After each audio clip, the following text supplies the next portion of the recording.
Hi friends, പുതിയൊരു വീഡിയോയിലേക്ക് എല്ലാവരും സ്വാഗതം ചെയ്യുന്നു. ഞാനിപ്പോൾ നിൽക്കുന്നത് തിരുവനന്തപുരം മാധവ വിലാസം അല്ലേ ഹയർ സെക്കൻഡറി സ്കൂളിലാണ്. ഇവിടെ വന്നപ്പോൾ ഇവിടുത്തെ ഒരു ആംബിയൻസും അല്ലെങ്കിൽ എന്താണ് നിങ്ങൾ അറിയേണ്ട കുറേ ഇതായിട്ടുള്ള കാര്യങ്ങളുണ്ട്. അതിനെക്കുറിച്ചൊക്കെ വിശദമായിട്ട് സുഭാഷ് സാറ് പറയാൻ മുന്നേ ഒന്ന് പരിചയപ്പെടുത്തിക്കോട്ടെ. ഇവിടുത്തെ സാറാണ്. അല്ല, ഇവിടെ സാർ ഇപ്പോൾ എത്ര ആളായി വർക്ക് ചെയ്യണം? ഞാനിപ്പം രണ്ടര വർഷമായി. സാറാണ്, ഞാൻ അവിടുത്തെ ഡ്രോയിങ് ടീച്ചറാണ്.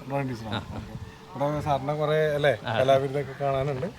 അതുപോലെ എൻ്റെ ഇവിടെ കമ്മത്ത് സാറുണ്ട്. എന്താണ് പറയാനുള്ളത്? അല്ല, ഇത് സ്വാഭാവികമായിട്ടും ഇവിടെ വരുമ്പോൾ നമുക്ക് ISROയുടെ ഒരു ചെറിയ മ്യൂസിയത്തിൽ വരുന്നൊരു ഫീലാണ്. കാര്യം എന്താണെന്ന് വെച്ചാൽ ISROയുമായിട്ട് ബന്ധപ്പെട്ടിട്ടുള്ള റോക്കറ്റ്സ് അല്ലെങ്കിൽ എന്താ പറയുക, അവിടെ നിന്ന് വിക്ഷേപണം ചെയ്തിട്ടുള്ള എന്താ പറയുക സാറ്റലൈറ്റ്സ്, അതിൻ്റെയൊക്കെ ഒരു ആക്ച്വൽ മിനിയേച്ചർ ഇവിടെ ഉണ്ടാക്കി വെച്ചിട്ടുണ്ട്. അപ്പോൾ അതിനെക്കുറിച്ച് ചോദിച്ചു വന്നപ്പോഴാണ് സുഭാഷ് സാറാണ് അതിൻ്റെ എല്ലാം പുറകിൽ, അതിൻ്റെ സംവിധായകനായിട്ടുള്ള ആൾ, അതിൻ്റെ മെയിൻ ആൾ സുഭാഷ് സാറാണ്. അപ്പോൾ സുഭാഷ് സാറിൻ്റെ അടുത്ത് തന്നെ നമുക്ക് ചോദിക്കാം ഇതിൻ്റെ പ്രത്യേകതകൾ എന്താണ്. അപ്പോൾ ഈ സ്കൂളിലേക്ക് കയറി വരുന്ന ഗേറ്റിൽ തന്നെ ഈ ഫ്ലാഗ് ഹോയിസ്റ്റിങ്ങിലുള്ള എല്ലാ സ്കൂളുകളുള്ള പോലെ തന്നെ സംഭവം കാര്യങ്ങളും ഉണ്ട്. അപ്പോൾ അതിൻ്റെ പുറകിൽ തന്നെ നമുക്ക് വലിയൊരു റോക്കറ്റ് ഇവിടെ കാണാം. നിങ്ങളിപ്പോൾ ഞങ്ങളുടെ ബാക്കിൽ കാണുന്നത്. അപ്പോൾ അതിനെക്കുറിച്ച് ചോദിക്കാം, ഇത് എന്താണ് അല്ലെങ്കിൽ എന്താണ് അതിൻ്റെ പ്രത്യേകത എന്നുള്ളത്. ഇത് ചന്ദ്രയാൻ 3യുടെ മോഡലാണ്. ഇപ്പം 2018 ചന്ദ്രയാൻ 2 ഉണ്ടായിരുന്നല്ലോ, അത് ഇതേ സെയിം മോഡൽ തന്നെയാണ്. അപ്പോൾ അതിൻ്റെ സെയിം മോഡൽ തന്നെയാണ് ചന്ദ്രയാൻ 3. അത് പക്ഷേ പരാജയപ്പെട്ടില്ല. അതിൻ്റെ ഓർബിറ്ററൊക്കെ ഇപ്പോഴും വർക്കിംഗ് ആണ്. പക്ഷേ അതിൻ്റെ ലാൻഡർ സോഫ്റ്റ് ലാൻഡിങ് അല്ലായിരുന്നു. അതുകൊണ്ട് അതിൻ്റെ ഓർബിറ്റർ ഓക്കെയാണ് വർക്ക് ചെയ്യുന്നത്. ഇത് നമ്മുടെ ഒറിജിനലിൻ്റെ 5-1 സൈസിലാണ് നമ്മൾ ചെയ്തിരിക്കുന്നത്. ഏതാണ്ട് 30 അടി സൈസും വെയിറ്റ് ഏതാണ്ട് 1500 കിലോയ്ക്ക് മുകളിലാണ്. 5 അടി ഒറിജിനലിന് ഏതാണ്ട് 150 മുകളിൽ ഹൈറ്റ് ഉണ്ട്. അപ്പോൾ അതിൻ്റെ 5-1 നമ്മൾ ചെയ്തിരിക്കുന്നത്. നമ്മൾ 2021 ഇത് കംപ്ലീറ്റ് വർക്കും തീർത്തത്. എത്ര കാലം പിടിച്ചിട്ടുണ്ടോ ഇത് ഇങ്ങനെ ഒരു സ്ട്രക്ചർ? ഇത് നമ്മൾ 4 മാസം കൊണ്ട് കംപ്ലീറ്റ് ചെയ്തു. 4 മാസം. ഇത് എന്താണ് ശരിക്കും, എന്ത് മെറ്റീരിയൽ വെച്ചാണ്? ഇത് ജപ്പാൻ ഷീറ്റാണ്. 14 kg ജപ്പാൻ ഷീറ്റാണ്. ഇതിപ്പോ വരച്ച അതിന്റെ ബാക്കിയുള്ള സംഭവങ്ങളെല്ലാം ചെയ്തത് എല്ലാം നമ്മൾ തന്നെ ചെയ്തു. അപ്പൊ ISROയായിട്ട് എന്തെങ്കിലും ബന്ധമുണ്ടോ സ്കൂളിൽ? സ്വാഭാവികമായിട്ടും. പിന്നെ നമ്മളെ മുൻ ISRO ചെയർമാനായിരുന്ന മാധവൻ നായർ സാറാണ് ഇത് ഉദ്ഘാടനം ചെയ്തത്. നമുക്കൊരു വലിയ പ്രൗഡ് മൊമെന്റ് ആയിരുന്നു. ഭയങ്കര വലിയ പ്രൗഡ് മൊമെന്റ് ആയിരുന്നു. ഓക്കെ. അപ്പൊ മറ്റുള്ള നമുക്ക് മിനിയേച്ചറുകളിലേക്ക് പോകാം. ഇവിടെ മറ്റുള്ള സാറ്റലൈറ്റുകളും അല്ലെങ്കിൽ റോക്കറ്റ്സിനെ കുറിച്ചുള്ള കാര്യങ്ങൾ ഇവിടെ ഉണ്ട്. അപ്പൊ നമുക്ക് ഈ ഒരു PSLV ആണെന്ന് തോന്നുന്നു അല്ലേ? ഇത് SLV3. അതാണ് അബ്ദുൽ കലാം സാറിന്റെ വിജയിപ്പിച്ച ഏറ്റവും വലിയ. Okay, SLV3. അതിന്റെ സൈസിനും ഇതുപോലെ 5-1 സൈസാണ്. 5-1 സൈസാണ്. അപ്പൊ ഇതിന്റെ ഒരു 5 ഇരട്ടി വലിപ്പമാണ് ശരിക്കുള്ള ഒറിജിനൽ. അപ്പൊ പിള്ളേർക്ക് ഇത് കേട്ട് മനസ്സിലാക്കണം. അത് തന്നെയാണ് നമ്മുടെ സ്കൂളിന്റെ ഒരു ലക്ഷ്യം. ഇവിടെ അതിന്റെ കുറിച്ചുള്ള ഒരു കാര്യങ്ങളൊക്കെ എഴുതി വെച്ചിട്ടുണ്ട് അല്ലെ? ഡീറ്റെയിൽ ആയിട്ട് എഴുതി വെച്ചിട്ടുണ്ട്. ഒരു ഇന്ത്യയുടെ മാപ്പ് ഉണ്ട്. അങ്ങനത്തെ ഇൻട്രസ്റ്റിംഗ് ആയിട്ടുള്ള കാര്യങ്ങൾ. ഇത് നമ്മളെ രോഹിണി റോക്കറ്റ് ആദ്യകാലത്തൊക്കെ നമ്മൾ അന്നല്ലേ സൈക്കിളിലൊക്കെ വെച്ചുകൊണ്ട് കാലാവസ്ഥയെ കുറിച്ചൊക്കെ പഠിക്കാനായിട്ടാണ് ഉപയോഗിച്ചിരുന്നത്. ഇതാണ് മംഗൾയാനാണ് ഇതിന്റെ ചരിത്ര വിജയമായിരുന്നത്. തീർച്ചയായും ചരിത്ര വിജയം എന്ന് വെച്ചാൽ നമ്മളത് ഉപേക്ഷിച്ച വർക്കായിരുന്നു. നമ്മൾ അത് വേണ്ടെന്നൊക്കെ വിചാരിച്ചതിൻ്റെ എക്സ്പെൻസ് വളരെ കൂടുതലായതുകൊണ്ട് ചൊവ്വയിലേക്കുള്ള. അപ്പം മറ്റുള്ള രാജ്യങ്ങൾ നിന്ന് വ്യത്യസ്തമായിട്ട് നമ്മൾ ആദ്യത്തെ അറ്റംപ്റ്റ് തന്നെ ഇത് വിജയിപ്പിച്ചു എന്നുള്ളതാണ് നമ്മുടെ ഇന്ത്യക്ക് അഭിമാനിക്കാൻ പറ്റിയ ഏറ്റവും വലിയൊരു കാര്യം. ഇത് നമ്മുടെ ആക്ച്വൽ സൈസ് അല്ല, അതിന്റെ എല്ലാ ഫുൾ ഡീറ്റെയിൽ നമ്മൾ കൊടുത്തിട്ടുണ്ട്. ഓരോ ഫുൾ ഡീറ്റെയിൽ നമ്മളെല്ലാം കൊടുത്തിട്ടുണ്ട്. ഇത് വേറെ എവിടെയെങ്കിലും ഫീച്ചർ ചെയ്തിട്ടുണ്ടോ ശരിക്കും? ഇത്രയും ഡീറ്റെയിൽ അറിയില്ല, ഇത്രയും കൂടുതൽ. പിന്നെ നമ്മുടെ 2000 നോട്ടിലൊക്കെ ഇത് വന്നായിരുന്നു. അതെ, തീർച്ചയായും. പിന്നീട് അതുപോലെ തന്നെ നമ്മുടെ ഇതിന്റെ ഒരു സിനിമ എടുത്തിട്ട് ഇതിനേക്കാൾ രൂപയായെന്നാണ് പറയുന്നത്. എന്ന് വെച്ചാൽ വളരെ എമൗണ്ട് കൂടുതലാവും. നമ്മൾ പിന്നെ അതിന്റെ പാർട്സ് ഒക്കെ നമ്മൾ വെളിയിൽ നിന്ന് എടുക്കേണ്ടതായിരുന്നു.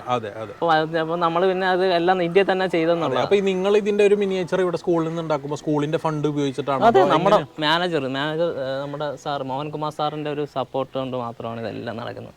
സാറിന്റെ നമ്മുടെ ഒരു കെമിസ്ട്രിയാണ് ഇവിടെ വർക്ക് ചെയ്യുന്നത്. തീർച്ചയായും. ഇനി അടുത്തൊരു സാറ്റലൈറ്റ് ചന്ദ്രയാൻ 3 ആണ്. അതെ, നമ്മളിത് ചന്ദ്രയാൻ അവിടെ എത്തുന്നതിന് മുമ്പ് 2 ദിവസം മുമ്പ് നമ്മളിവിടെ ഇത് സ്ഥാപിച്ചായിരുന്നു. അതെ, ഇത് അവിടെ എത്തുന്നതിന് മുമ്പ് സ്ഥാപിച്ചത്. ഇത് അതിന്റെ ലാൻഡറാണ്. ലാൻഡർ ഇതിനകത്തു നിന്നാണ് ആ റോവർ ഇറങ്ങി വന്ന് അതിന്റെ മറ്റുള്ള കാര്യങ്ങളൊക്കെ ചെയ്യുന്നത്. ഇതാണ് എന്റെ ലാൻഡർ. ഇതും ഫുൾ ഡീറ്റെയിൽ ആണ് കേട്ടോ, ഫുൾ ഡീറ്റെയിൽ ആണ് ചെയ്തിരിക്കുന്നത്. ഇത് ഇവിടെ എഴുതി വെച്ചിട്ടുണ്ട്, Chandrayaan 3 will be launched from Sriharikota from July 14. അപ്പൊ ഒരു ജൂലൈ 10-ാം തീയതി ആയിട്ട് നമ്മൾ 11-ാം തീയതി 11-ാം തീയതി അല്ലെ? ജൂലൈ ചന്ദ്രന്റെ പ്രതലം എല്ലാം ചെയ്ത് നമ്മൾ. അതെ.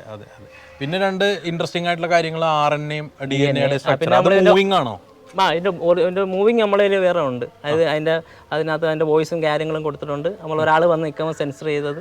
ഓ ശരി, ആളെ കാണുമ്പോൾ അത് സെൻസ് ചെയ്തിട്ട് മൂവ് ചെയ്യും. അതെ ഒരു 2 മീറ്റർ ഡിസ്റ്റൻസ്. ഓ അത് ശരി. അപ്പോൾ സെൻസർ അതിനകത്ത് ഘടിപ്പിച്ചിട്ടുണ്ട്. ഇതൊക്കെ കാണുമ്പോൾ സ്വാഭാവികമായിട്ടും സ്റ്റുഡൻസിന്റെ ഒരു പ്രതികരണം എന്തായിരിക്കും ആദ്യമായിട്ട് കാണുമ്പോൾ? അതിൻ്റെ കാര്യം എന്ന് പറഞ്ഞാൽ ഞാനിത് വർക്ക് ചെയ്യുന്ന കൂട്ടത്തിൽ തന്നെ ഇപ്പം എൻ്റെ വർക്ക് മേക്കിംഗ് സമയത്തായാലും എൻ്റെ പെയിൻറ്റിങ് ആണെങ്കിലും എല്ലാ സമയത്തും ഇതിൻ്റെ എല്ലാം നമ്മളിത് എല്ലാം ഇവിടെ ഇൻസ്റ്റാൾ ചെയ്യുന്ന സമയത്തായാലും എല്ലാം നമ്മൾ കുട്ടികളെ കൂടെ നിർത്തുന്നുണ്ട്. ഓ ശരി, അവരുടെ ഒരു പ്രൊജക്ട് പോലെ തന്നെ ചെയ്യുന്നു. നമ്മൾ എൻ്റെ കൂടെ ഇനിയിപ്പം വെക്കേഷൻ സമയത്ത് ഞങ്ങൾ പുതിയ വർക്ക് റോക്കറ്റിൻ്റെ ആയാലും ആര്യഭട്ടയുടെ ഒക്കെ വർക്ക് ചെയ്യുന്നുണ്ട്. അപ്പോൾ ആ സമയത്ത് എൻ്റെ കൂടെ വെളിയിൽ നിന്നുള്ള കുട്ടികൾ വരെ നമ്മുടെ അടുത്ത് ചോദിച്ചിട്ട് വരാം. അത്ര ഇൻട്രസ്റ്റ് ആണ്. അപ്പോൾ നമ്മൾ അങ്ങനെ ചെറിയൊരു നമ്മുടെ സ്കൂളിന് അത്രത്തോളം അത് നമ്മളൊരു വലിയ വിജയമായിട്ട് നമ്മൾ കാണുവാണ്. തീർച്ചയായും. അതുപോലെ തന്നെ ഒരു ഓട്ടോമാറ്റിക് ആയിട്ട് കറങ്ങുന്ന ഒരു ഗ്ലോബ് നമുക്ക് അവിടെ കാണാൻ പറ്റും. അതെ, പുറകിൽ സാറിന് പറയാം. അതെന്ന് പറഞ്ഞാൽ അത് നമ്മുടെ ഇന്ത്യയിൽ തന്നെ ഏറ്റവും വലിയ 23 ഡിഗ്രിയാണ് ഭൂമി കറങ്ങുന്ന റൊട്ടേഷൻ. അതെ, ആ ഡിഗ്രിയിൽ തന്നെയാണ് അത് കറങ്ങുന്ന എല്ലാ രാജ്യങ്ങളും ഉൾപ്പെടുത്തിയിട്ടുള്ള ഇന്ത്യയിലെ ഏറ്റവും വലിയ ഗ്ലോബാണ്. ഓക്കെ. ഇത് പൊളിറ്റിക്കൽ മാപ്പ് എല്ലാം തന്നെ കളറിൽ എല്ലാ രാജ്യങ്ങളും നമ്മൾ ആ ഒറിജിനൽ ഗ്ലോബിനകത്തുള്ള എല്ലാം നമ്മൾ ഇതിൽ ആഡ് ചെയ്തിട്ടുണ്ടെന്നുള്ളത്. ഇതിങ്ങനെ പിന്നെ ഓട്ടോമാറ്റിക് ആയിട്ട് ഇങ്ങനെ കറങ്ങിക്കൊണ്ടിരിക്കുന്നു. ഇതിനകത്ത് VFT എന്ന് പറഞ്ഞൊരു സംഭവം കൊടുപ്പിച്ചിട്ടുണ്ട്. ഓ VFT. അപ്പം അതിനകത്ത് നമുക്ക് സ്പീഡ് കൂട്ടാൻ കുറയ്ക്കാൻ എല്ലാം ചെയ്തു. ഓ അത് ശരി. അപ്പോൾ ആക്ച്വൽ സ്പീഡ് ഏതാണ് കറങ്ങുന്ന ആ ഒരു ഏത് സ്പീഡിൽ വേണമെങ്കിൽ നമുക്ക് റൊട്ടേറ്റ് ചെയ്യാൻ പറ്റും. ഓ അത് ശരി. ഇതിന് 7.25 മീറ്ററാണ് ഇതിൻ്റെ ചുറ്റളവ്. ഓ ശരി.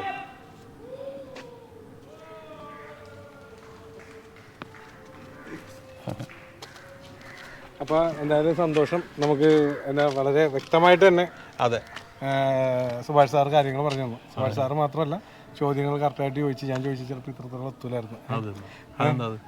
എത്തില്ല, എനിക്കറിയാത്ത കുറേ കാര്യങ്ങളൊക്കെ ഞാൻ ചിലപ്പോൾ മിണ്ടാറില്ല പല വീഡിയോ. ഇനിയൊരു അവസരത്തിൽ നിങ്ങൾ ലേറ്റ് ആയില്ലേ? 2 തവണ കയറി കഴിയുമ്പോൾ ഇതിനെക്കുറിച്ച് പഠിക്കും. അല്ല, ഇവിടെ വേറെ ഒരുപാട് കാര്യങ്ങൾ കാണാനുണ്ട്. ലാബിനകത്തൊക്കെ ഞാൻ കയറി കഴിഞ്ഞപ്പോഴത്തേക്ക് ഇപ്പോൾ പീരിയോഡിക്കൽ ടേബിള് അതൊരു TV-യുടെ മോഡലിലാണ്. ഇപ്പോൾ ലൈറ്റ് ഇല്ലാത്തതുകൊണ്ട് മീൻസ് ഇവർക്ക് പൂട്ടാൻ സമയമൊക്കെ ആയതുകൊണ്ട് സാറിനൊക്കെ വീട്ടിൽ പോകാൻ സമയം ആയതുകൊണ്ടാണ് കാണിക്കാത്തത്. കാര്യം അങ്ങനെ ഒരുപാട് കാര്യങ്ങൾ ഇവിടെ കാണിക്കാനുണ്ട്. സയൻസ് ലാബുണ്ട്, മാത്സ് ലാബുണ്ട്, എല്ലാ സയൻസ് ശാഖകൾക്കും വെവ്വേറെ ലാബുകളുള്ള ഒരു സ്കൂളാണ്. അപ്പോൾ വളരെ പ്രത്യേകതയുള്ള ഒരു എയ്ഡഡ് സ്കൂളാണ്. വളരെ പഴക്കം ചെന്നൊരു സ്കൂളാണെങ്കിൽ പോലും ഇവർ ഏറ്റവും പുതിയ കാര്യങ്ങൾ, അതിപ്പോൾ ചന്ദ്രയാൻ 3 വരെ ഇവിടെ ഇവരുണ്ടാക്കിയെന്ന് പറയുമ്പോഴത്തേക്കും പുതിയ കാര്യങ്ങൾ വരെ ആഡ് ഓൺ ചെയ്യുന്ന എന്താണ് പറയുക, സുഭാഷ് സാറിൻ്റെ ഒരു ഇനീഷ്യേറ്റീവാണ്. എന്തൊക്കെ പ്ലാൻ മാനേജ്മെന്റ് ചെയ്താലും എൻ്റെ മാത്രമല്ല മാനേജ്മെന്റ് പ്രിൻസിപ്പൽ സാറിൻ്റെയും അല്ല അതൊക്കെ ഉണ്ടെങ്കിൽ അതൊക്കെ പല സ്കൂളുകളും മാനേജ്മെന്റ് ചെയ്യുന്നുണ്ടെങ്കിലും അതിന്റെ ഓപ്പറേഷൻസിൽ എത്തുമ്പോഴാണ് സാധാരണ ഇതിന് ഫെയിലർ ആണ് ഇങ്ങനത്തെ പ്രൊജക്ട്സ്. അപ്പോൾ ആ ഓപ്പറേഷൻസിൽ ഏറ്റവും കൂടുതൽ പിള്ളേരുടെ കൂടെ നിന്ന് ഒരു പ്രൊജക്റ്റ് പോലെ ഇത് ചെയ്യുന്ന സുഭാഷ് സാറിന് വളരെയധികം നന്ദി. ഇങ്ങനെയുള്ള സാറന്മാരാണ് ശരിക്കും ടീച്ചേഴ്സാണ് നമ്മുടെ സമൂഹത്തിൽ ഉണ്ടാവേണ്ടതെന്നുള്ളൊരു മെസ്സേജും കൂടിയാണ് നമ്മൾ ഈ വീഡിയോയിൽ കൂടെ പ്രേക്ഷകർക്കായിട്ട് കൊടുക്കുന്നത്. അപ്പോൾ നമുക്ക് അങ്ങനത്തെ ഓരോ കാര്യങ്ങളും നമുക്ക് കാണിക്കാൻ സമയമില്ലാത്തതുകൊണ്ട് കാര്യമുണ്ടായി. ഞങ്ങൾ ഇങ്ങനെയുള്ള ഓരോ സംഭവങ്ങൾ ഉണ്ടാക്കുമ്പോൾ ഇവിടെയുള്ള പിള്ളേരെ കൂടെ നിർത്തി. അതെ, അത് ആദ്യമേക്ക് അവർക്കൊരു ചെറിയ ഇതൊക്കെ ഉണ്ടായിരുന്നു. പിന്നെ പിന്നെ കണ്ട് ഇൻട്രസ്റ്റ് ആണ്. അതാണ് ഒരു പ്രാവശ്യം ഉൾപ്പെട്ട്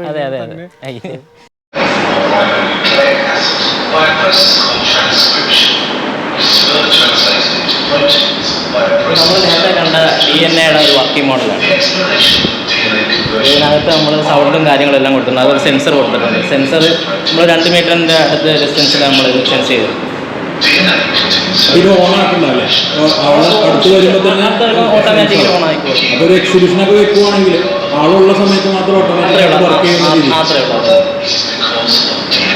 ഇതിൻ്റെ വെയിറ്റ് കുറയ്ക്കാൻ വേണ്ടി PVC പൈപ്പ് നമ്മൾ മുറിച്ചിട്ടാണ് ചെയ്യുന്നത്. അതിനകത്ത് അലുമിനിയം പൈപ്പ് ആഡ് ചെയ്ത് വെയിറ്റ് ഇത് AC-യുടെ മോട്ടറാണ്. അപ്പം വെയിറ്റ് കുറഞ്ഞാലേ അതുകൊണ്ടാണ്. അതുപോലെ തന്നെ ഇത് മാത്സ് ലാബാണ് അല്ലേ? മാത്സിൻ്റെ കാര്യങ്ങളാണ് ഇതിനകത്ത് കൂടുതൽ ഈ ലാബിൽ കൂടുതലുള്ളത്. ഇതാണ് ഇതിൻ്റെ സെൻസർ. ഇലക്ട്രിക്കൽ വർക്കൊക്കെ നമ്മൾക്ക് ഒരു സുഹൃത്തൊക്കെ പുള്ളിയൊക്കെ എന്തായാലും വളരെ സന്തോഷം ഇങ്ങനെ ഒരു വീഡിയോ നമുക്ക് തന്നെ. ഇത്രയും വൈകിയ വേളയിൽ ഇതിനു വേണ്ടി സഹകരിച്ച സുഭാഷ് സാറിനും വളരെയധികം നന്ദി. Thank you. നിങ്ങൾ കാണാനുണ്ടെന്ന് കുറച്ച് മുമ്പ് കമ്മത്ത് പറഞ്ഞപ്പോൾ എന്തായാലും ഭാവിയിൽ നമ്മൾ അതും കൂടി കൊണ്ടുവരുന്നതാണ് ഒരു ദിവസം ഫ്രീ ആകുമ്പോൾ വരുന്നതാണ്. തീർച്ചയായും അപ്പോൾ താങ്ക് യു സാർ. അപ്പോൾ വേറെ ഒന്നും പറയണ്ട, നമ്മൾ കാണികൾ ഒന്നുമില്ല. Bye bye. അപ്പോൾ next video thank you. By.